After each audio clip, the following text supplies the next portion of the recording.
અહીં આપણે મનોવિજ્ઞાન અને ઉદ્ભવ વિશે વાત કરીશું.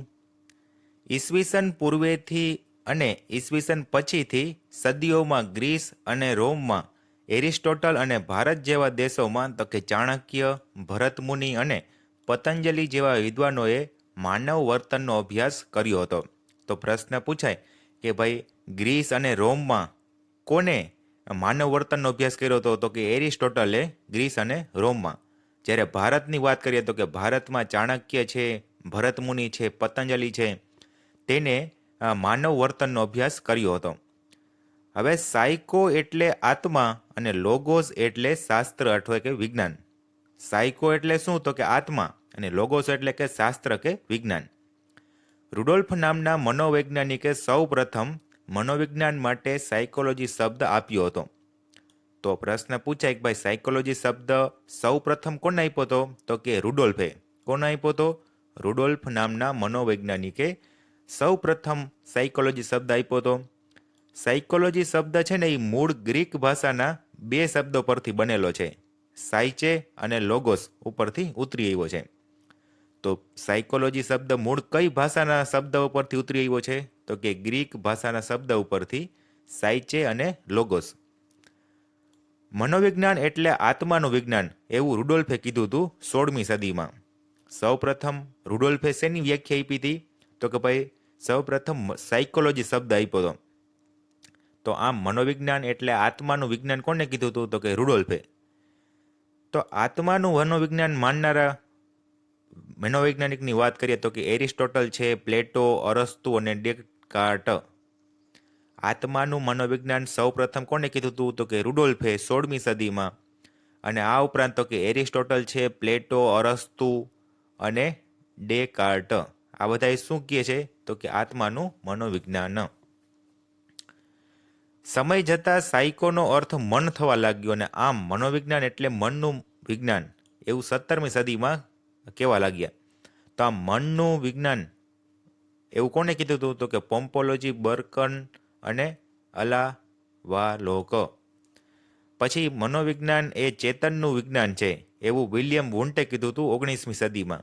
તો આ ખાસ યાદ રાખવાનું છે કે મનોવિજ્ઞાન છે એ ચેતનાનું વિજ્ઞાન કોને કીધું હતું? તો કે વિલિયમ વુન્ટે.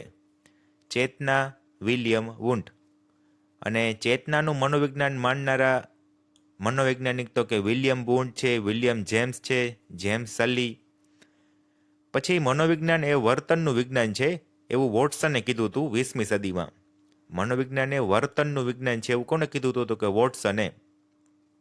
જો યાદ રહી જશે વર્તનનું વિજ્ઞાન તો કે વર્તન વોટસન, વર્તન વોટસન. હવે વર્તનનું મનોવિજ્ઞાન માનનારા તો કે Watson, Woodworth, Skinner, McDougall, Crow and Crow. તો જો આ ખાસ યાદ રાખવાનું છે કે મનોવિજ્ઞાન એ વર્તનનું વિજ્ઞાન સૌ પ્રથમ કોને કીધું હતું? તો કે વોટસને. આ ઉપરાંત તો કે વુડવર્થ છે, સ્કિનર, મેકડુકલ અને ક્રો એન્ડ ક્રો તે પોતે મનોવિજ્ઞાનને વર્તન વિજ્ઞાન માનતા હતા. હવે આપણે ક્રમમાં યાદ રાખવાનું છે તો કે સૌ પ્રથમ આત્માનું વિજ્ઞાન, પછી મનનું વિજ્ઞાન, ચેતનાનું એટલે કે અનુભવનું વિજ્ઞાન અને વર્તનનો અભ્યાસ કરતું વિજ્ઞાન. એટલે કે આત્મા, મન, ચેતના અને વર્તન. આત્મા, મન, ચેતના અને વર્તન. આત્માનું વિજ્ઞાન કોને કીધું હતું? તો કે આત્માનું મનોવિજ્ઞાન તો કે રુડોલ્ફે. પછી ચેતનાનું મનોવિજ્ઞાન તો કે વિલિયમ વુન્ટ. વર્તનનું મનોવિજ્ઞાન તો કે વોટસન. હવે આપણે વાત કરીએ મનોવિજ્ઞાનનો ઇતિહાસ વિશ્વ લેવલે. 16મી સદીમાં રુડોલ્ફે મનોવિજ્ઞાન માટે સાયકોલોજી શબ્દ વાપર્યો હતો. રુડોલ્ફે કયો શબ્દ વાપર્યો મનોવિજ્ઞાન માટે? સાયકોલોજી શબ્દ. 1875માં વિલિયમ જેમ્સે સૌપ્રથમ મનોવિજ્ઞાનનો અભ્યાસ કર્યો હતો. પ્રશ્ન પૂછે કે મનોવિજ્ઞાનનો સૌપ્રથમ અભ્યાસ કોને કર્યો હતો? વિલિયમ જેમ્સે. 1878માં સ્ટેનલી હોલે સૌપ્રથમ મનોવિજ્ઞાનમાં પીએચડી કર્યું હતું હાર્વર્ડ યુનિવર્સિટી, અમેરિકા. પ્રશ્ન પૂછાય કે ભાઈ મનોવિજ્ઞાનમાં વિશ્વ લેવલે પીએચડી સૌપ્રથમ કોને કર્યું હતું? તો આવશે સ્ટેનલી હોલેએ. સ્ટેનલી હોલેએ સૌપ્રથમ પીએચડી કર્યું હતું કઈ જગ્યાએ? હાર્વર્ડ યુનિવર્સિટી, અમેરિકામાં. વિલિયમ ઊન્ટે સૌપ્રથમ મનોવિજ્ઞાનની પ્રયોગશાળા સ્થાપી હતી લાઇપ્ઝિગ યુનિવર્સિટી, જર્મનીમાં. એટલે કે લિપ્ઝિગ શબ્દ એ અમેરિકન છે, લિપ્ઝિંગ અમેરિકન શબ્દ છે અને લાઇપ્ઝિગ યુનિવર્સિટી જર્મનીમાં. એટલે કે પ્રશ્ન પૂછાય કે ભાઈ મનોવિજ્ઞાનની સૌ પ્રથમ પ્રયોગશાળા કોને સ્થાપી હતી? તો વિલિયમ વુન્ટે. વિલિયમ વુન્ટે સૌ પ્રથમ મનોવિજ્ઞાનની પ્રયોગશાળા સ્થાપી હતી. કઈ જગ્યાએ? તો કે લિપ્ઝિંગ યુનિવર્સિટી જર્મનીમાં. જી સ્ટેનલી હોલે અમેરિકામાં સૌ પ્રથમ મનોવિજ્ઞાનની પ્રયોગશાળા સ્થાપી હતી. હવે પ્રશ્ન પૂછાય કે ભાઈ સૌ પ્રથમ પ્રયોગશાળા કોને સ્થાપી હતી? તો આવશે વિલિયમ વુન્ટે જર્મનીમાં. પરંતુ અમેરિકામાં સૌ પ્રથમ મનોવિજ્ઞાનની પ્રયોગશાળા કોને સ્થાપી હતી? તો તેમાં આવશે જી સ્ટેનલી હોલે. કોણ આવશે? જી સ્ટેનલી હોલે. અને આ સ્ટેનલી હોલે કોણ છે? તો કે ભાઈ સૌ પ્રથમ મનોવિજ્ઞાનમાં પીએચડી કર્યું હતું ને તે જ વ્યક્તિ છે. સ્ટેનલી હોલે જેને સૌ પ્રથમ મનોવિજ્ઞાનમાં પીએચડી કર્યું હતું હાર્વર્ડ યુનિવર્સિટી અમેરિકામાં, અને તેને જ સૌ પ્રથમ અમેરિકામાં પ્રયોગશાળા સ્થાપી હતી જ્હોન હોકિન્સ યુનિવર્સિટી અમેરિકામાં. જ્હોન ડ્યુએ સૌ પ્રથમ મનોવિજ્ઞાનમાં પાઠ્યપુસ્તક બહાર પાડ્યું હતું અમેરિકામાં. તો આ યાદ રાખવાનું છે કે સૌ પ્રથમ મનોવિજ્ઞાનમાં પાઠ્યપુસ્તક કોને બહાર પાડ્યું હતું? તો કે જ્હોન ડ્યુએ. કોને? તો કે જ્હોન ડ્યુએ અમેરિકામાં પુસ્તક બહાર પાડ્યું હતું. હવે પ્રશ્ન પૂછાય કે ભાઈ વિલિયમ જેમ્સે મનોવિજ્ઞાનનો સૌ પ્રથમ અભ્યાસ કર્યો તો સૌ પ્રથમ પીએચડી કોને કર્યું હતું? સ્ટેનલી હોલે હાર્વર્ડ યુનિવર્સિટી અમેરિકામાં. હવે સૌ પ્રથમ પ્રયોગશાળા કોને સ્થાપી હતી? તો કે વિલિયમ વુન્ટે. કઈ જગ્યાએ? તો કે લિપ્ઝિંગ યુનિવર્સિટી જર્મનીમાં. જી સ્ટેનલી હોલે કોણ હતા? તો કે સૌ પ્રથમ મનોવિજ્ઞાનની પ્રયોગશાળા સ્થાપી હતી પણ અમેરિકામાં. અને સૌ પ્રથમ પાઠ્યપુસ્તક કોને બહાર પાડ્યું હતું મનોવિજ્ઞાનનું? જ્હોન ડ્યુએ. આ વિશ્વની વાત કરી. હવે વાત કરીએ મનોવિજ્ઞાનનો ઇતિહાસ ભારત વિશે. તો 1909માં બોજેન્દ્રનાથ સીલ દ્વારા મનોવિજ્ઞાનની પ્રથમ પ્રયોગશાળા કલકત્તાની યુનિવર્સિટીના તત્વજ્ઞાન વિભાગે શરૂઆત કરી હતી. તો બોજેન્દ્રનાથ સીલ છે તેના દ્વારા મનોવિજ્ઞાનની પ્રથમ પ્રયોગશાળા કલકત્તા યુનિવર્સિટીની તત્વજ્ઞાન વિભાગે શરૂઆત કરી હતી. 1916માં કલકત્તા યુનિવર્સિટીમાં પ્રથમ મનોવિજ્ઞાન વિભાગ શરૂ થયો હતો. તો યાદ રાખવાનું કે પ્રથમ મનોવિજ્ઞાન વિભાગ કઈ જગ્યાએ શરૂ થયો હતો? કલકત્તા યુનિવર્સિટીમાં 1916માં. મનોવિજ્ઞાનને ભારતીય પરિષદમાં સ્થાન ક્યારે મળ્યું હતું? તો કે 1922માં. ડૉક્ટર સિગમન્ડ ફ્રોઇડના મનોવિશ્લેષણવાદથી પ્રભાવિત થઈને ભારતના શેખર બોઝને મનોવિજ્ઞાન વિષયમાં પ્રથમ પીએચડીની પદવી એનાયત થઈ હતી. તો યાદ રાખવાનું કે ડૉક્ટર સિગમન્ડ ફ્રોઇડના મનોવિશ્લેષણવાદથી પ્રભાવિત થઈને ભારતના કે વ્યક્તિ? તો કે શેખર બોઝ. શેખર બોઝ છે તેને મનોવિજ્ઞાન વિષયમાં પ્રથમ પીએચડીની પદવી છે તે એનાયત થઈ હતી. તો ભારતના પ્રથમ વ્યક્તિ જેને પીએચડીની પદવી એનાયત થઈ હતી શેખર બોઝ કોનાથી પ્રભાવિત હતા? તો કે સિગમન્ડ ફ્રોઇડના મનોવિશ્લેષણવાદથી પ્રભાવિત હતા. તો આગળ વાત કરીએ મનોવિજ્ઞાનનો ઇતિહાસ ગુજરાત લેવલે. 1935માં વડોદરાની મહારાજા સયાજીરાવ યુનિવર્સિટીમાં મનોવિજ્ઞાનનો સ્વતંત્ર વિભાગ શરૂ થયો હતો. વડોદરામાં મહારાજા સયાજીરાવ યુનિવર્સિટીમાં મનોવિજ્ઞાનનો સ્વતંત્ર વિભાગ શરૂ થયો. 1952માં નવસારીમાં આવેલી ગાર્ડી કોલેજ એટલે ગુજરાત યુનિવર્સિટીમાં સૌ પ્રથમ મનોવિજ્ઞાનનું અનુસ્નાતક કેન્દ્ર શરૂ થયું હતું. તો આ યાદ રાખવાનું છે કે 1952માં નવસારીમાં આવેલ કઈ કોલેજ? તો કે ગાર્ડી કોલેજ ગુજરાત યુનિવર્સિટીમાં. તો પ્રશ્ન પૂછાય કે ભાઈ ગુજરાતમાં સૌ પ્રથમ મનોવિજ્ઞાનનું અનુસ્નાતક કેન્દ્ર કઈ જગ્યાએ શરૂ થયું હતું? તો કે ગુજરાત યુનિવર્સિટીમાં ગાર્ડી કોલેજ નવસારીમાં. 1954માં ગુજરાત યુનિવર્સિટી અમદાવાદ ખાતે મનોવિજ્ઞાનનો વિભાગ શરૂ થયો હતો. 1954માં ગુજરાત યુનિવર્સિટી અમદાવાદ ખાતે મનોવિજ્ઞાનનો વિભાગ શરૂ થયો હતો. હવે વાત કરીએ મનોવિજ્ઞાનની વ્યાખ્યાઓ વિશે. મનોવિજ્ઞાન માનવી અને પ્રાણીનું વર્તનનું વિજ્ઞાન છે એવું સીટી મોર્ગને કીધું હતું. સીટી મોર્ગને શું કીધું? તો કે માનવી અને પ્રાણી વર્તનનું વિજ્ઞાન.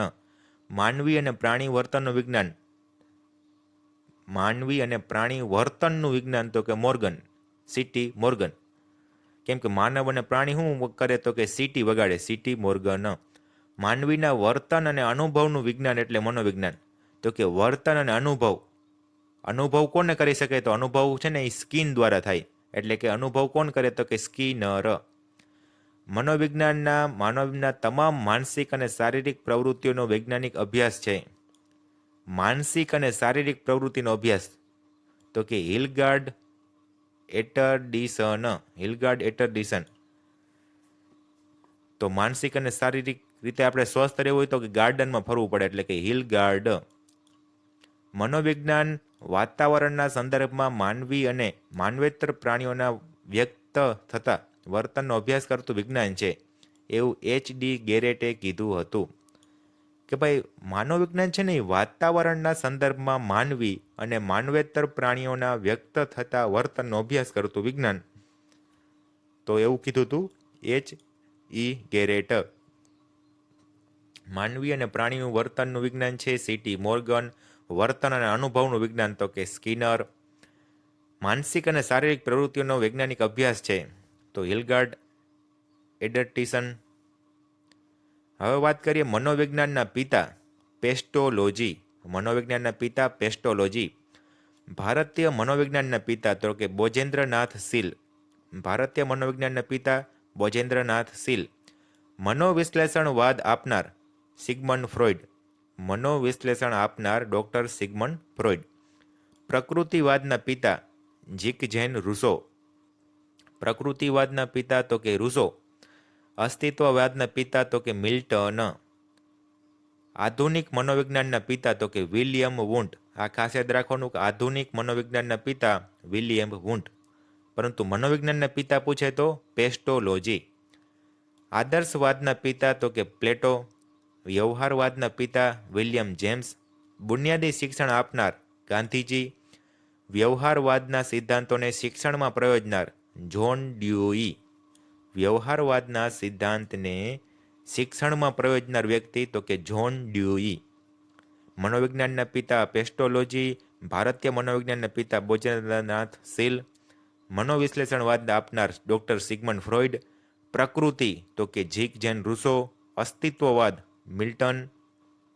આધુનિક મનોવિજ્ઞાનના પિતા વિલિયમ વુન્ટ. આદર્શવાદ તો કે પ્લેટો. વ્યવહારવાદ વિલિયમ જેમ્સ. બુનિયાદી શિક્ષણ આપનાર ગાંધીજી અને વ્યવહારવાદના સિદ્ધાંતોને શિક્ષણમાં પ્રયોજનાર જ્હોન ડ્યુઈ. હવે વાત કરીએ મનોવિજ્ઞાનનો ઇતિહાસ વિશે. તો પ્લેટો છે તેમને તત્વજ્ઞાન ક્ષેત્રે પ્રદાન કરેલ છે. એરિસ્ટોટલ છે તે તત્વજ્ઞાન જેમાં સાહચર્યનો સિદ્ધાંત આપેલો છે તો એરિસ્ટોટલ છે. એરિસ્ટોટલ અરસ્તુ કયો, તમે એરિસ્ટોટલ કયો તો તેને સાહચર્યનો સિદ્ધાંત આપેલો છે. પછી વાત કરીએ તો કે ગુસ્તાવ ફ્રેનર, વિલિયમ વુન્ટની વાત કરીએ તો કે મનોવિજ્ઞાનની સૌપ્રથમ પ્રયોગશાળા સ્થાપી હતી. યાદ રાખવાનું, વિલિયમ વુન્ટે મનોવિજ્ઞાનની સૌપ્રથમ પ્રયોગશાળા સ્થાપી હતી. પછી આવશે તો કે વિલિયમ જેમ્સ. પછી જ્હોન ડ્યુઈ તો એક કાર્યવાદનો સિદ્ધાંત આપેલો છે, કાર્યવાદ. જેબી વોટસન તો તેમને વર્તનવાદનો સિદ્ધાંત આપેલો છે, જેબી વોટસને. સિગમન્ડ ફ્રોઈડે તો કે મનોવિશ્લેષણવાદનો સિદ્ધાંત આપેલો છે, સિગમન્ડ ફ્રોઈડ. મનોવિશ્લેષણવાદનો સિદ્ધાંત. પછી વાત કરીએ તો કે આઈપી પાવલો શિક્ષણ ક્ષેત્રે શાસ્ત્રીય અભિસંધાનનો સિદ્ધાંત આપેલો છે. બીએફ સ્કિનર તેને ક્રિયાત્મક અભિસંધાનનો સિદ્ધાંત આપેલો છે અને એબિંગહોસ સ્મૃતિ અંગેના પ્રયોગો કરેલા છે. તો યાદ રાખવાનું આપણે કે પાવલોએ શેનો સિદ્ધાંત આપ્યો તો કે શાસ્ત્રીય અભિસંધાનનો શિક્ષણ ક્ષેત્રે. બીએફ સ્કિનરે તો કે ક્રિયાત્મક અભિસંધાનનો. બીએફ સ્કિનરે શેનો આપ્યો? ક્રિયાત્મક અભિસંધાનનો સિદ્ધાંત આપેલો. મનોવિજ્ઞાનના સંપ્રદાયોની વાત કરીએ તો કે રચનાવાદ ચેતનાના ઘટકલક્ષી અભ્યાસ જેમાં સંવેદન, પ્રતિમા, લાગણી, આંતરનિરીક્ષણ પદ્ધતિ પ્રદાન આપનાર તો કે વિલિયમ વુન્ટ. ખાસ યાદ રાખવાનું, વિલિયમ વુન્ટે રચનાવાદ સંપ્રદાય આપેલ છે જેમાં ચેતનાનો ઘટકલક્ષી અભ્યાસ થાય. જેમ કે ભાઈ પ્રતિમા, લાગણી, સંવેદન એનો અભ્યાસ થાય રચનાવાદમાં વિલિયમ વુન્ટ. પછી વિલિયમ જેમ્સ તો તેને કાર્યવાદ આપેલો છે. કાર્યવાદ એટલે કે ચેતના દ્વારા થતા વિવિધ કાર્યો અને વાતાવરણ સાથેની આંતરક્રિયા, તો અમને કાર્યવાદ. William James. પછી જે.બી. વોટસન, તેને વર્તનવાદ આપેલો છે, એટલે કે પ્રગટ વર્તનનો જ અભ્યાસ, બાહ્ય નિરીક્ષણ અને પ્રયોગ પદ્ધતિ. તો જે.બી. વોટસન. તો પરીક્ષામાં પ્રશ્ન પૂછાય કે ભાઈ પ્રયોગ પદ્ધતિ કોને આપેલ છે? તો કે જે.બી. વોટસને. બાહ્ય નિરીક્ષણ છે, વર્તનનો અભ્યાસ કરવો, તો તેમાં પણ આવશે જે.બી. વોટસન. મેક્સ વર્ધીમર, તેમને સમષ્ટિવાદનો સિદ્ધાંત આપેલો છે, ઘટકોનો નહીં પરંતુ સમગ્રનો અભ્યાસ. સમષ્ટિ એટલે કે તો સમગ્રનો અભ્યાસ કરવો. તો આવી જ રીતના સમષ્ટિવાદ કોને આપેલ છે? મેક્સ વર્ધીમર. મનોવિશ્લેષણવાદ, ડોક્ટર સિગમન્ડ ફ્રોઈડ, અર્ધચેતન અને અચેતન મનનું મહત્વ, બાળપણના અનુભવોની સમગ્ર પુખ્ત વ્યક્તિ પર અસર, નિરીક્ષણ, સ્વપ્ન વિશ્લેષણ અને મુક્ત સાહચર્ય. આને કહેવાય મનોવિશ્લેષણ. તો મનોવિશ્લેષણવાદનો સિદ્ધાંત સિગમન્ડ ફ્રોઈડ. તો વિલિયમ વુન્ટ રચનાવાદ, વિલિયમ જેમ્સ કાર્યવાદ, જે.બી. વોટસન વર્તનવાદ, મેક્સ વર્ધીમર સમષ્ટિવાદ અને સિગમન્ડ ફ્રોઈડ મનોવિશ્લેષણવાદ. રચનાવાદનો સિદ્ધાંત વિલિયમ વુન્ટ, કાર્યવાદ વિલિયમ જેમ્સ, વર્તનવાદ જે.બી. વોટસન, સમષ્ટિવાદ મેક્સ વર્ધીમર અને મનોવિશ્લેષણવાદ ડૉક્ટર સિગમન્ડ ફ્રોઈડ.